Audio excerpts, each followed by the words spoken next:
नमस्कार दोस्तों, मैं मेघा वर्मा स्वागत करती हूँ भिल्लौर ब्रेकिंग न्यूज़ में। आइए नजर डालते हैं इस वक्त की कुछ खास खबरों पर। खबर बिल्हौर तहसील क्षेत्र से, जहां श्रीमद् भागवत कथा का 11वां वार्षिक समारोह बड़े ही धूमधाम से मनाया जा रहा है। आपको बताते चले, अरौल थाना क्षेत्र के अंतर्गत नसरापुर गांव में ब्रह्मदेव मंदिर प्राइमरी पाठशाला के पास में 11वां श्रीमद् भागवत कथा का समारोह बड़े ही धूमधाम से मनाया जा रहा है। जहां कथा के 5वें दिन माखन चोरी व गोवर्धन पर्वत लीला की कथा का रसपान श्री धाम वृंदावन से पधारे कथा व्यास आचार्य सुरेंद्र जी महाराज के मुखारबिंद से कराया गया। वहीं श्रीमद् भागवत कथा की शुरुआत नसरापुर के प्रधान रावेंद्र कटियार ने आचार्य सुरेंद्र जी महाराज को अंग वस्त्र व माल्यार्पण कर की। तत्पश्चात भक्तों ने माखन चोरी कथा का रसपान किया। वहीं श्रीमद् भागवत कथा में क्षेत्रीय विधायक राहुल बच्चा मुख्य अतिथि के रूप में पहुंचे, जिन्होंने सर्वप्रथम ब्रह्मदेव मंदिर के दर्शन किए। तत्पश्चात कथा व्यास को माला पहनाकर आशीर्वाद प्राप्त किया। इसी क्रम में ग्राम प्रधान रावेंद्र कटियार ने मुख्य अतिथि को माला पहनाकर उनका स्वागत किया। सैकड़ों की संख्या में भक्तों ने कथा का रसपान कर अपने जीवन को धन्य बनाया। वहीं माखन चोरी लीला में बाल रूप श्री कृष्ण की झांकी ने भक्तों का मन मोह लिया। सबकी चर्चा करते हैं, कहते हैं 5 प्रकार के अचार भगवान अपनी 5 उंगलियों में रखते हैं। एक में मिर्ची का अचार, नींबू का अचार, आम का अचार, आंवले का, टेढ़ी का, 5 प्रकार के अचार भगवान अपने पिंडी में दबा करके रखे हुए हैं। उन खाते चले जा रहे हैं जो ब्रह्मा जी देखते हैं कि एक ऐसा देवता है, एक ऐसा ब्रह्म है, न शुद्धता न पवित्रता किसी चीज का वो नहीं है। अरे ये ब्रह्म है, सबसे झूठा मीठा हाथ में लेकर के खा रहा है। तुरंत भगवान वाला आगे बढ़ते हैं कि कन्हैया कहते हैं कि भैया मैं बछड़ों को देखने जा रहा हूँ। तुरंत वो बछड़ों का ब्रह्मा जी हरण कर लेते हैं।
निवेदन करेंगे कि हमारे गांव को जनता के लिए सबसे पहले मैं विधायक जी से यही बात कही थी कि ये रोड हमारा 180 मीटर है मात्र, तो ये बना दें और हमारे गौशाला तक जल निगम के माध्यम से पाइपलाइन करवाते हैं, जिससे हमारे गाँव को पानी मिलता है।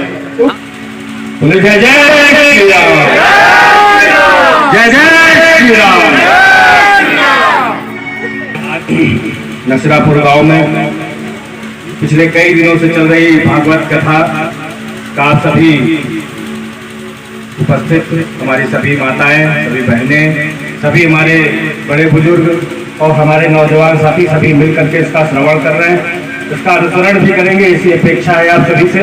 और इस कथा के मुख्य वाचक कथा व्यास श्री सुरेंद्र जी महाराज श्री वृंदावन धाम से आपके मध्य में यहाँ पर आकर के कथा कर रहे हैं और उनके आशीर्वाद से ये कार्यक्रम बहुत ही सुचारू रूप से, निर्बाधित रूप से चल रहा है। और हमारे इस गांव के प्रधान श्री रामेंद्र कटियाल जी के भी और सभी पूरे गांव वासियों के सहयोग से ये सुंदर कार्यक्रम इस गांव में चल रहा है।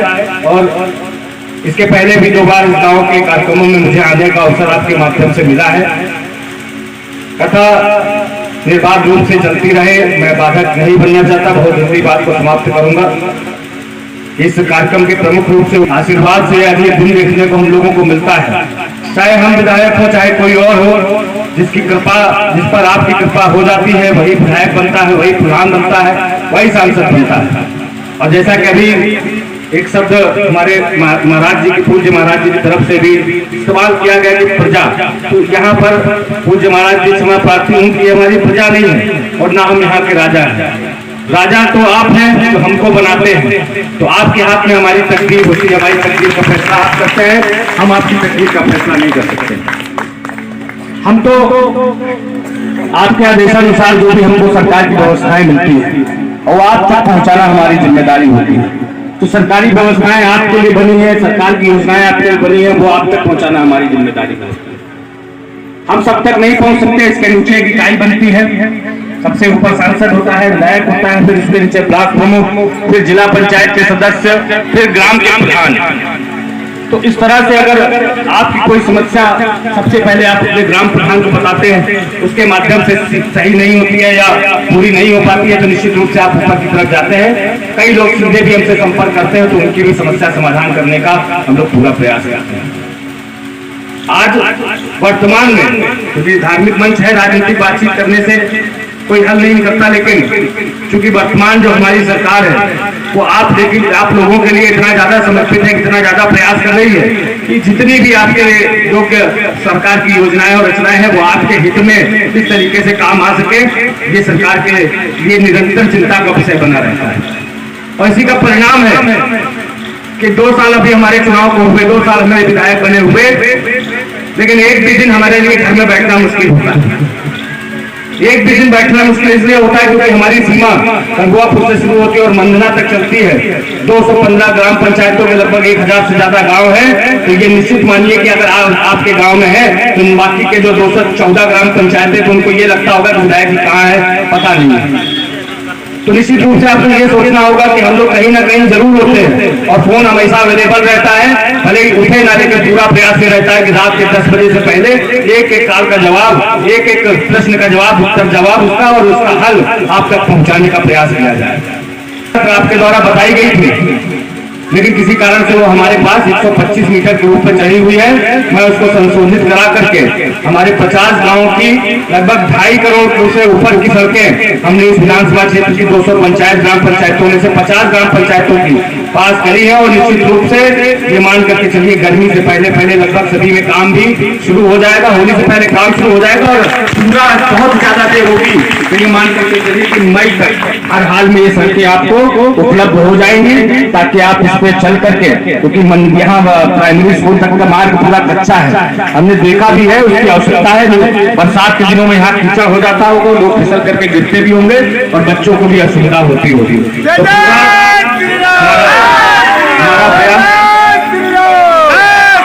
हम 215 पंचायतों में जो 50 ग्राम पंचायतों में सड़कें हमने पास करी, उसमें आपका भी गांव सम्मिलित हो पाया ये सिर्फ आपके प्रधान जी के कारण और हमारे वरिष्ठ लोगों के कारण इसलिए हो पाया, क्योंकि वो लोग लगातार हमसे संपर्क में रहते हैं और गांव की समस्याओं के बारे में अवगत कराते रहते हैं और काफी समस्याएं हम उनके हल भी कर पाते हैं और कई समस्याएं जो हमारे स्तर की नहीं होती तो कई बार छूट भी जाती हैं। मैं उसके लिए क्षमा प्रार्थी हूँ आप सभी से और निवेदन एक ये करना चाहता हूँ कि आज इस धर्म के मंच पर आप सभी इकट्ठा हैं, आप सभी बैठे हुए हैं, तो जो सरकार ने आज इतने सालों बाद हमारे झोली में एक हमारी धार्मिक आस्था का केंद्र अयोध्या का भव्य श्री राम मंदिर हम सबको समर्पित किया है, तो उसके लिए जरा एक बार तालियां भगवान हमारे प्रधानमंत्री जी के लिए हो जाए।